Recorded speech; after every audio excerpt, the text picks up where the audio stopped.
جس کا باپ اتنا نیک ہو، جس کی ماں اتنی نیک ہو، انہی گھروں میں تو غوث آدم پیدا ہوتے ہیں۔ جس کی ماں نیک ہوتی ہے اسی گھر میں امام اعظم پیدا ہوتے ہیں۔ جس کی ماں نیک ہوتی ہے اسی میں مجدد اعظم پیدا ہوتے ہیں۔ جس کی ماں نیک ہوتی ہے اسی میں مفتی اعظم پیدا ہوتے ہیں۔ ولی ایسے پیدا ہوتے ہیں۔ ارے یار، اصل کا نسل میں اثر ضرور ہوتا ہے۔ میں بار بار کہتا ہوں کہ اگر تم اچھے ہو جاؤ گے تم اصل ہو، یہ تمہارے بچے تمہاری نسل ہیں۔ تم اچھے ہو جاؤ گے تو تمہاری نسلیں بھی اچھی ہو جائیں گی۔ اور اس واقعے کے تحت ہمارے بزرگوں نے یہ بھی لکھا ہے کہ اگر یہ چاہتا ہو کوئی کہ مجھے اگر نیک بیوی مل جائے، میں نے اس دن بھی کہا تھا ربنا آتنا فی الدنیا حسنہ، مولا کائنات ہر وقت یہ دعا مانگتے تھے، یا اللہ مجھے دنیا میں بھی بہتری عطا فرما اور آخرت میں بھی بہتری عطا فرما۔ اور کہا کہ اس میں حسنہ سے مراد نیک بیوی ہے۔ اللہ کے نبی نے فرمایا، مشکات جلد 2 صفحہ نمبر 1 کی حدیث ہے، آقا فرماتے ہیں کہ نحوست عورت میں بھی ہوتی ہے، مکان میں بھی ہوتی ہے، سواری میں بھی ہوتی ہے۔ گھر کی نحوست اور عورت کی نحوست یہ ہے کہ بے پردہ رہے، عورت کی نحوست یہ ہے کہ ایک وقت کی بھی نہ پڑے، عورت کی نحوست یہ ہے کہ مرد کی جو ہے وفادار نہ بنے، شوہر کی نافرمانی کرے، یہ عورت کی نحوست ہے۔ بزرگوں نے لکھا ہے کہ جسے نیک بیوی چاہیے وہ کوئی اچھا کام کرے، جیسا کہ غوث اعظم کے والد نے اچھا کام کیا تھا۔ حضرت موسیٰ کلیم اللہ کا واقعہ سورہ قصص میں لکھا ہے، جب وہ مدین چلے تھے اپنی جان بچانے کے لیے تو حضرت شعیب علیہ السلام کی بیٹیاں بھی کنویں پہ پانی پینے کے لیے گئی تھی، وہاں پر لوگ مرد جو ہے پانی پی رہے تھے، لڑکیاں الگ کھڑی ہوئی تھی۔ کہا یہ مرد جو ہے پانی پی کے واپس ہو جائیں گے، پھر ہم جو ہے اپنی پیاس بجھائیں گے، مردوں کے سامنے جانا اچھا نہیں ہے۔ لیکن حضرت موسیٰ دیکھ رہے تھے، پاس میں ایک کنواں جو پرانا تھا جس میں پانی نہیں تھا، حضرت موسیٰ وہاں پر پہنچے اور ان بیٹیوں کو جو ہے پانی پلائے۔ وہ بیٹیاں اپنے گھر گئیں۔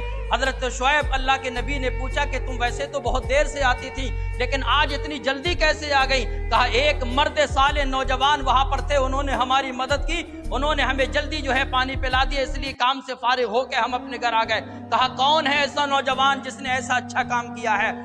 گئی بیٹی حیا کے ساتھ، پردے کے ساتھ میں، اور کہا اے نوجوان آپ کو ہمارے والد حضرت شعیب بلاتے ہیں۔ جب پہنچے تھے تو حضرت شعیب نے حضرت موسیٰ کو پہچان لیا اور کہنے لگے آپ کو یہاں پر 10 سال یا 8 سال خدمت کرنا پڑے گی۔ اس کے بعد جو ہے کہا حضرت شعیب نے حضرت موسیٰ سے پرکھ لیا، دیکھ لیا، جانچ لیا، کہنے لگے تم تو بہت نیک ہو بابو، ہم تمہارے ساتھ اپنی بیٹی کا نکاح کرنا چاہتے ہیں۔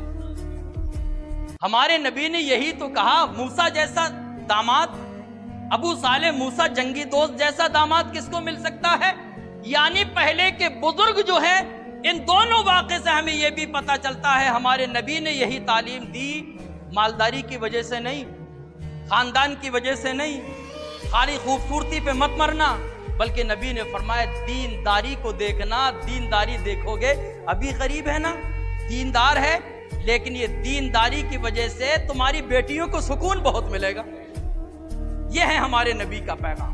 لیکن آج دینداری کون دیکھتا ہے؟ رشتہ کرتے کون جاتا ہے؟ کون پوچھتا ہے بیٹا نمازی ہے کہ نہیں؟ کون پوچھتا ہے کہ بیٹا قرآن پڑھتا ہے کہ نہیں؟ کون پوچھتا ہے کہ ہم جس کے ساتھ اپنی بیٹی کا رشتہ کرنے والے ہیں یہ سچا ہے کہ نہیں، یہ حلال کھاتا ہے کہ نہیں؟ مجھے تو مکان دکھتا ہے، بلڈنگ دکھتی ہے اور ساری چیزیں دکھتی ہیں لیکن دینداری کوئی نہیں دیکھتا۔ پھر بعد میں کیا ہوتا ہے؟ دیندار ہوتا ہے، پڑھا لکھا انسان جو ہوتا ہے اس کی ذہن اور فکر اور سوچ الگ ہوتی ہے۔ تو میرے دین ایمانی بھائی، یہ غوث پاک کا واقعہ آپ نے سنا، ان کے والد کا، یہ ہمیں سبق سکھاتا ہے، ہمیں درس ملتا ہے کہ ہم کسی کے مال پہ نظر نہ رکھیں، ہم کسی کی چیز پہ نظر نہ رکھیں۔ حضرت ابو دجانہ صحابی رسول ہیں، ہم اپنے بچوں کو بھی سکھائیں۔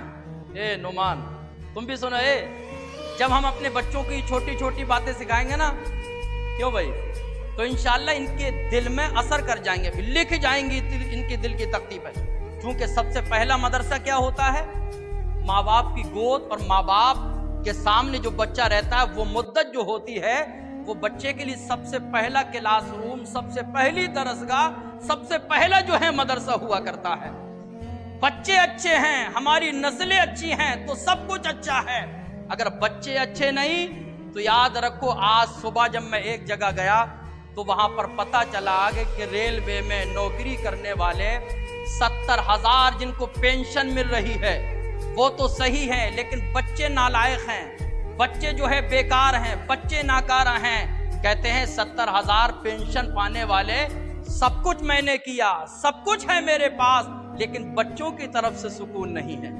جس کے بچے اچھے، جس کی نسل اچھی، جس کی اولاد اچھی، اس کا سب کچھ اچھا ہے، وہ صحیح ہوئے، سکون میں ہے، لیکن بچوں کی وجہ سے پریشان۔ اس لیے ابھی سے جو ہے آپ اپنے بچوں کو ایسا پہنا دیں، ایسی تربیت کر دیں جیسی ابو دجانہ نے کی تھی۔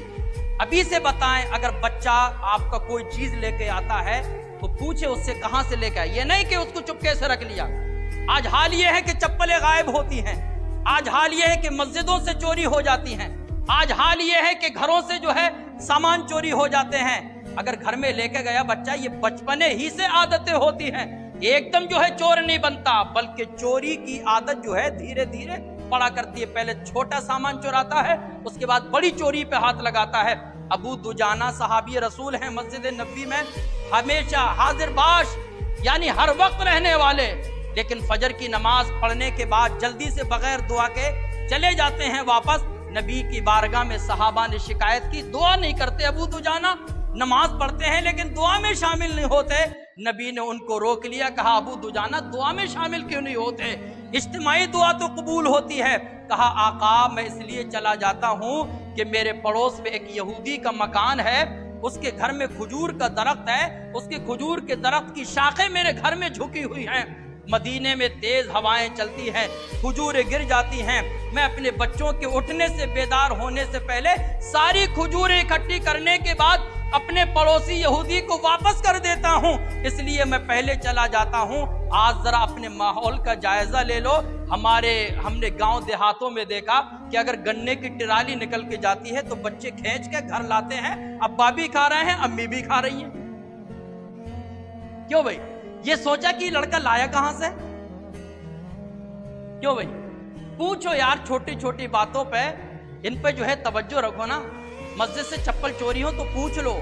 ہمارے پاس بچے پڑھنے کے لیے آتے ہیں، بلا وجہ، بڑوں کی نہیں چھوٹوں کی، پوچھو نا کہاں سے لے کے آیا، کہ تم نے دلوائی تھی، امی دلوا کے لائی تھی یا پاپا دلوا کے لائے تھے؟ توجہ رکھو ان باتوں پہ۔ ہمیں غوث پاک کی زندگی میں کرامتیں اگر سنانا چاہوں تو شام ہو جائے گی، سمجھے؟ اتنی کرامتیں ہیں غوث پاک کی۔ وہ عصا اگر رکھ دیا کرتے تھے زمین پہ، اس میں بھی روشنی پیدا ہو جاتی تھی۔ وہ مردوں کو اگر ٹھوکر مار دیا کرتے تھے، غوث پاک کے مردوں کے ٹھوکر مارنے کی وجہ سے مردے زندہ ہو جایا کرتے تھے، کوڑی اچھے ہو جاتے تھے۔ میں اگر کرامتیں سناؤں گا کہ خانہ کعبہ جو ہے ان کے گھر کا چکر لگاتا تھا، امام اہل سنت اعلیٰ حضرت فرماتے ہیں سارے اقطاب جہاں کرتے ہیں کعبے کا طواف، کعبہ کرتا ہے طواف در بالا تیرا۔ یہ شان ہے میرے غوث پاک۔